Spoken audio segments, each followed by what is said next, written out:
Hello guys, good evening. চারিদিকে ভুট্টা লাগানো শুরু হয়ে গেছে মোটামুটি। আমি এর আগের ভিডিওতে বলেছিলাম যে এক সপ্তাহ মধ্যে ভুট্টা কমপ্লিট হয়ে যাবে। তোমরা দেখতে পাচ্ছ এদিকটায় ভুট্টা গাছ অলরেডি বড় হয়ে গেছে। তো আমি হাঁটছি তাই ক্যামেরাটা একটু কাঁপতে পারে। তো ভুট্টা কিন্তু লাগানো হয়ে গেছে অলরেডি, ঠিক আছে। দেখো, কফি গাছগুলো সব বিক্রি হয়ে গেছে, অনেকটা, কিছুটা বাকি আছে। আর ভুট্টা অলরেডি লাগানো প্রায় কমপ্লিট হয়ে যাবে। এগুলো মাঠেও কমপ্লিট হয়ে যাবে কয়েকদিনের মধ্যে।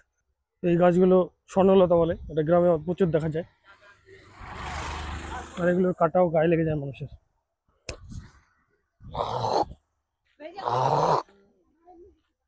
এটাও ভুট্টা চাষ হবে কফি উঠে গেলে। এই এরিয়াটাতেও সবই ভুট্টা চাষ চলছে। তো কি বলবো, ভিলেজ লাইফ এটাই বলা যে ভুট্টা চাষ চলছেই।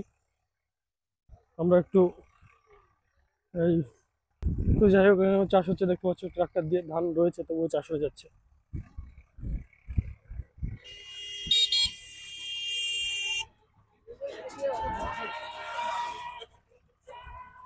তো এই ব্লগটাকে আমরা এখানে এন্ড করবো, আর বাড়াবো না। দেখো চাষ হচ্ছে, আর কিছু বলার নেই ভিলেজ লাইফে। তোমরা আপডেটের জন্য সাবস্ক্রাইব করো, লাইক করো, কমেন্ট করো এবং শেয়ার করতে ভুলো না বন্ধুদের সঙ্গে। দেখা হচ্ছে নেক্সট ভিডিওতে। ততক্ষণের জন্য বাই বাই, টাটা।